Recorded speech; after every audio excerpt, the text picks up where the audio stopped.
इस video session में हम जो टॉपिक कवर करने जा रहे हैं उसका नाम है साइबर क्राइम। तो सबसे पहले यह समझते हैं साइबर क्राइम होता क्या है।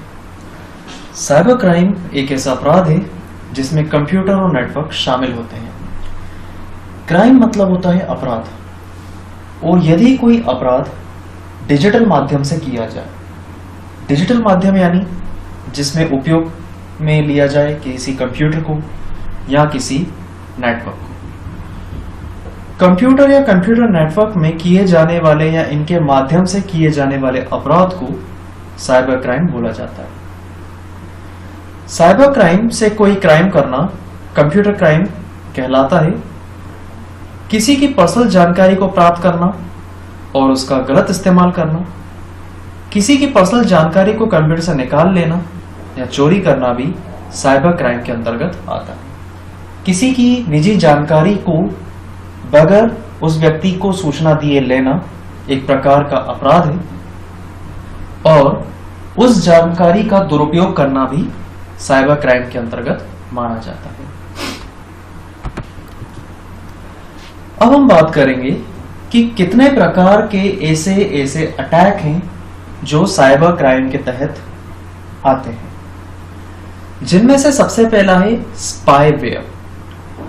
यह किसी कंप्यूटर में बिना इजाजत के प्रवेश करता है और उस कंप्यूटर की सारी निजी जानकारी मालवेयर भेजने वाले व्यक्ति या समूह को दे देता है।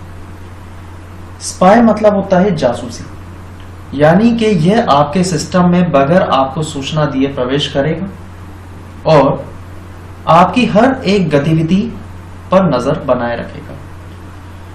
जो भी जानकारी निजी होगी या कॉन्फिडेंशियल होगी, वो उसको निकालकर जिस व्यक्ति ने इस सॉफ्टवेयर को आपके सिस्टम में भेजा है उस तक पहुंचाने का काम करेगा। ऐसी गणना को मालवेयर बोला जाता है, जो हमारा अगला टॉपिक है। मालवेयर एक प्रकार का सॉफ्टवेयर प्रोग्राम है जो आपके कंप्यूटर के लिए खतरनाक साबित हो सकता है। इस सॉफ्टवेयर को हैकर्स कंप्यूटर से पर्सनल डेटा चोरी करने के लिए डिजाइन करते हैं। हैकर्स की भाषा में मालवेयर टर्म का यूज वायरस, स्पाईवेयर और वर्म आदि के लिए किया जाता है, यानी एक ऐसा कस्टमाइज्ड प्रोग्राम जिसको हैकर द्वारा बनाया जाता है। हैकर यानी कि वह व्यक्ति जो आपके सिस्टम की में से आपकी निजी जानकारी को चुराने का काम करते हैं, उन्हें हैकर बोला जाता है। उनके द्वारा बनाया गया एक ऐसा कोड ब्लॉक, एक ऐसा सॉफ्टवेयर प्रोग्राम जो आपके सिस्टम में प्रवेश करेगा और निजी जानकारी को चुराने का काम करेगा। निजी जानकारी से मतलब है आपके बैंक डिटेल, आपके फोटोग्राफ्स, आपके कॉन्टैक्ट डिटेल्स, आप किन लोगों से कॉन्टैक्ट करते हैं, किन किन के साथ आप जुड़े हुए हैं, यह सारी जानकारी एक पर्सनल इंफॉर्मेशन के तहत आती है। दूसरा होता है फिशिंग। तेजी से एक आम घटना कई लोगों के साथ हो रही, जिसे फिशिंग कहा जाता है। अधिकांश साइबर क्राइम फिशिंग के माध्यम से होते हैं। फिशिंग क्या होती है, पहले थ्योरी देखते हैं, फिर मैं आपको एक्सप्लेन करूंगा। इसमें ईमेल मैसेज को वैध वित्तीय संस्थानों जैसे कि बैंक द्वारा भेजा गया है ऐसा प्रतीत होता है, और इसमें संदेहशील डेटा जैसे क्रेडिट कार्ड की जानकारी हो सकती है प्राप्त करने के लिए वेरीफाइंग के लिंक भेजे जाते हैं, जो किसी फ्रॉड वेबसाइट पर ले जाता है, और ऐसे लिंक पर क्लिक कर आग्रह कर आपको फाइनेंशियल जानकारी देगा तो आप मुसीबत में आ सकते हैं।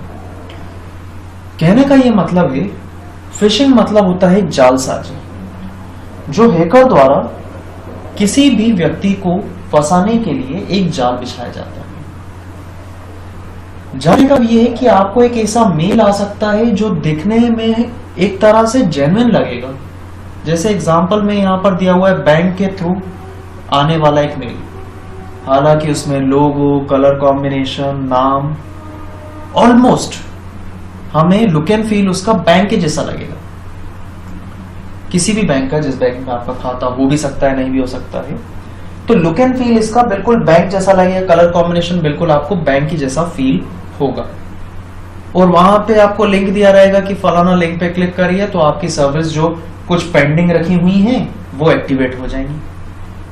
अब व्यक्ति को लगता है कि बैंक की तरफ से मेल आया है, जरूर कोई सर्विस है जो अभी तक सही चल रही थी, अब वो किसी कारण से पेंडिंग हो गई है।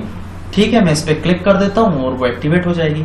आप जब उस पे क्लिक करेंगे तो सीधे सीधे आप उसकी वेबसाइट पे रिडायरेक्ट हो जाएंगे। अब हम लोग वेबसाइट पर गौर करते हैं, एड्रेस बार पे नजर ही नहीं डालते। वेबसाइट जो है उसका लुक एंड फील भी वैसा ही रहेगा। वहां से आपसे कुछ जानकारी मांगी जाएगी, आप जानकारी देंगे, कई बार आपसे लॉगिन भी करवा लिया जाएगा कि नेट बैंकिंग जैसा फॉर्मेट है, यूजर आईडी पासवर्ड डाल के लॉगिन करिए और एक्टिवेट हो जाएगा। हम अपना असली का यूजर आईडी पासवर्ड उसमें डाल देते हैं और एक्टिवेट पे क्लिक करते हैं। वापस लौट के हम अपने ईमेल पे आ जाते हैं, वो विंडो बंद हो जाती है।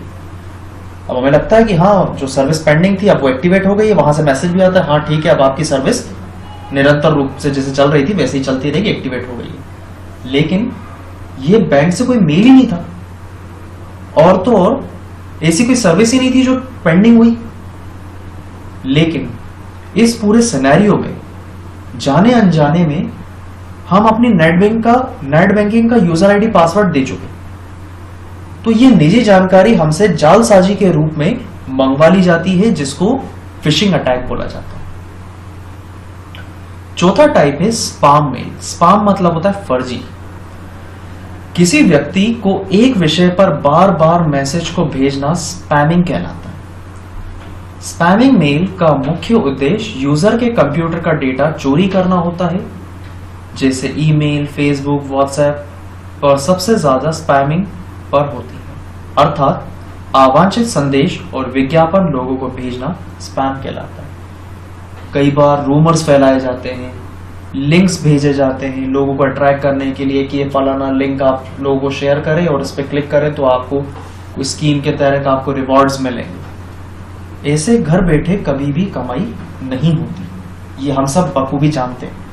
लेकिन वहां पर शब्दों का ऐसा ताना बाना होता है जिससे आकर्षित होकर हम उस लिंक पर क्लिक कर देते हैं और इस तरह की कोई भी स्कीम वो नहीं होती है जैसे हमें बताई गई।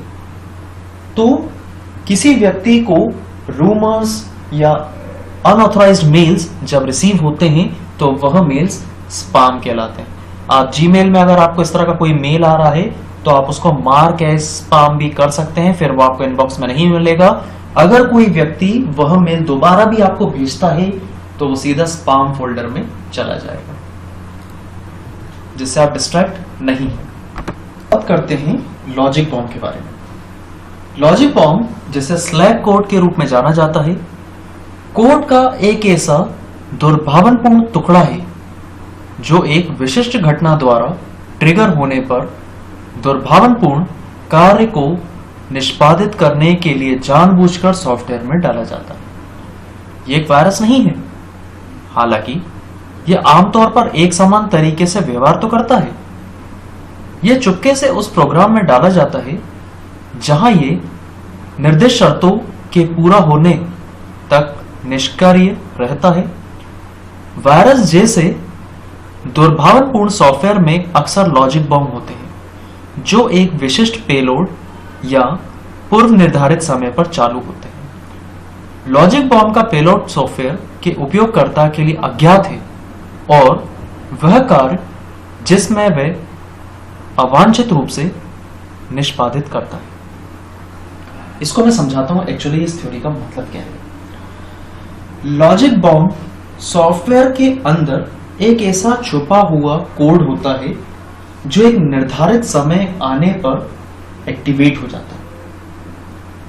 एग्जाम्पल के माध्यम से समझें तो आसान होगा। कई सॉफ्टवेयर हमको इंटरनेट पर फ्री में मिल जाते हैं। फ्री सॉफ्टवेयर, हालांकि कोई हमारे लिए क्यों फ्री में सॉफ्टवेयर बनाने लग गया, उसका क्या फायदा है हमारे लिए फ्री सॉफ्टवेयर बनाने के लिए। आज के जमाने में कौन किसके लिए इतना सोचता है, लेकिन नहीं, हमको इंटरनेट पे फ्री सॉफ्टवेयर मिल जाते हैं और हम उनको डाउनलोड करते हैं। डाउनलोड करने के बाद हम उन्हें इंस्टॉल करते हैं तो हमारे वो सिस्टम में आम सॉफ्टवेयर की तरह इंस्टॉल हो जाता है और हमारा काम करता है। लेकिन चलते चलते वो बीच में आपसे बोलता है कि आप प्रो वर्जन पे चले जाइए। प्रो वर्जन मतलब इसके बेहतर वर्जन पे जाइए, उम्दा वर्जन पे जाइए। वो फ्री नहीं होगा, आपको कुछ पेमेंट करना होगा और पेमेंट बहुत ही कम है, बहुत कम। हम इसकी अधीन हो जाते हैं और फिर प्रो वर्जन के लिए हम पेमेंट करने के लिए चले जाते हैं। लेकिन जब हम पेमेंट करने के लिए जाते हैं, पेमेंट हो भी जाती है, हमने पेमेंट भी कर, लेकिन वहां भुगतान करने के लिए हमने फिर से अपनी नेट बैंकिंग या पेमेंट का जरिया बता दिया, किस माध्यम से आप पेमेंट कर रहे हैं, वो जानकारी उनके साथ शेयर कर दी। तो ये जब तक आप प्रो वर्जन पे नहीं जा रहे हैं, ये लॉजिक बॉम्ब चुप बैठेगा, बिल्कुल काम नहीं करेगा। लेकिन जैसे ही आप प्रो वर्जन की गतिविधि शुरू करेंगे, ये एक्टिवेट हो जाएगा और हमारा नुकसान हो सकता है। तो इस सॉफ्टवेयर में डालकर हमको हमारे सिस्टम तक पहुंचाया जाता है और अंत में जब कभी हम इस पे क्लेम करते हैं कि इस सॉफ्टवेयर को डालने के बाद हमारा कोई इस तरह का नुकसान हुआ है, हमारे साथ अपराध घटा है, तो वहां एक क्लियरेंस आता है कि आपने स्वेच्छा से इसको डाउनलोड करा था, ये खुद से आपके कंप्यूटर में चल के नहीं आया। और जब आपने डाउनलोड करा तो कई बार हमने देखा है कि I accept all these terms and condition. वो टर्म्स एंड कंडीशन इतनी बड़ी होती है कि उस समय हमें उसको पढ़ पाना लगभग असंभव ही होता। तो जाने अनजाने में हम उस अपराध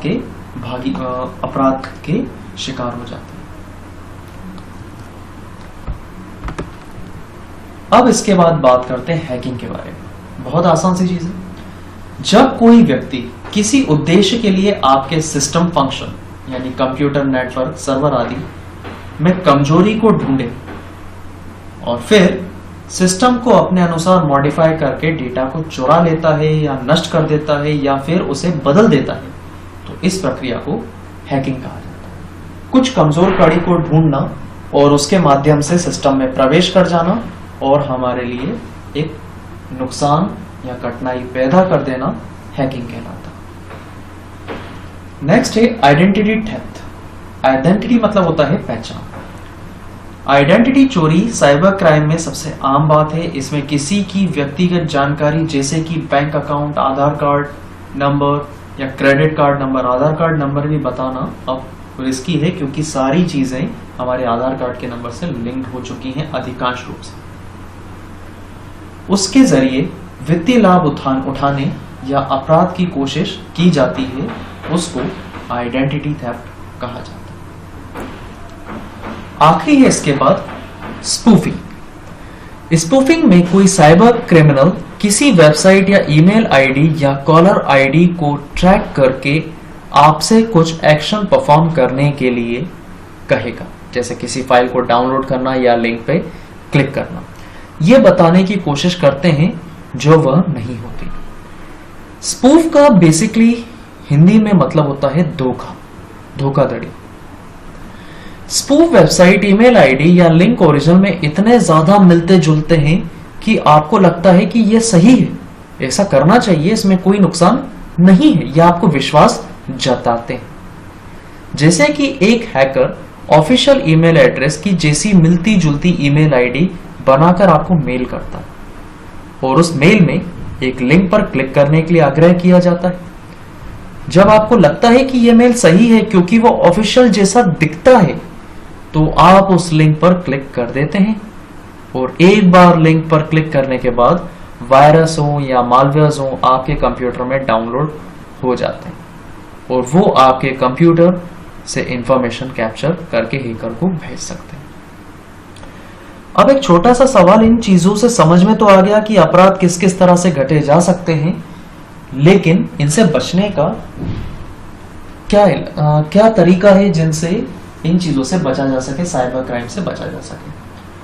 तो सबसे पहला, अपने कंप्यूटर पीसी में आप एक अच्छा लाइसेंस्ड एंटीवायरस डाल के रखें। लाइसेंस एंटीवायरस, ना कि कोई फ्री डाउनलोड कर लिया। फ्री वाले यही से इनमें से कोई एक होगा, कोई किसी के लिए फ्री में कोई काम नहीं करता। तो एक जेन्युइन एंटीवायरस डालें। दूसरा, विंडोज का फायरवॉल एक्टिवेट करके रखें, फायरवॉल को डिसेबल ना करें। कोई पायरेटेड ऑपरेटिंग सिस्टम का इस्तेमाल ना करें, कोई भी पायरेटेड सिस्टम सॉफ्टवेयर का इस्तेमाल ना करें। पायरेटेड मतलब क्रैक करा हुआ। आप ऑफिशियली उनको परचेज करें, लाइसेंस्ड सॉफ्टवेयर का ही इस्तेमाल करें। किसी भी लिंक पर क्लिक करने के लिए, आग्रह करने के लिए अगर आपके पास मेल आता है तो आप उसे इग्नोर करें। फ्री डाउनलोड सॉफ्टवेयर के बहकावे में ना आए। किसी के साथ अपनी निजी जानकारी शेयर ना करें, भले ही वो बैंक की ही वेबसाइट से मेल क्यों ना आया हो। इतना समझ लें, बैंक के पास आपकी सभी जानकारी मौजूद है। वो आपसे कभी कोई जानकारी फोन के थ्रू या मेल के थ्रू प्राप्त नहीं करेगा। अगर कुछ बैंक को चाहिए भी होगा तो वो बाय पोस्ट आपको एक लेटर ड्रॉप करेगा कि आप बैंक में विजिट करें खुद, जिसका अकाउंट है वहां आपसे बात की जाएगी, बजाय आपको लिंक भेजे जाएंगे, फिर आप इस पे क्लिक करें तो ओटीपीज आपको उसमें डालना पड़ेगा। इस तरह की बैंक की तरफ से कोई भी गतिविधियां नहीं होती है। तो ये थे साइबर क्राइम से बचने के कुछ तरीके। आज के सेशन में हमने बात की साइबर क्राइम के बारे में और अटैक्स के प्रकार के बारे में।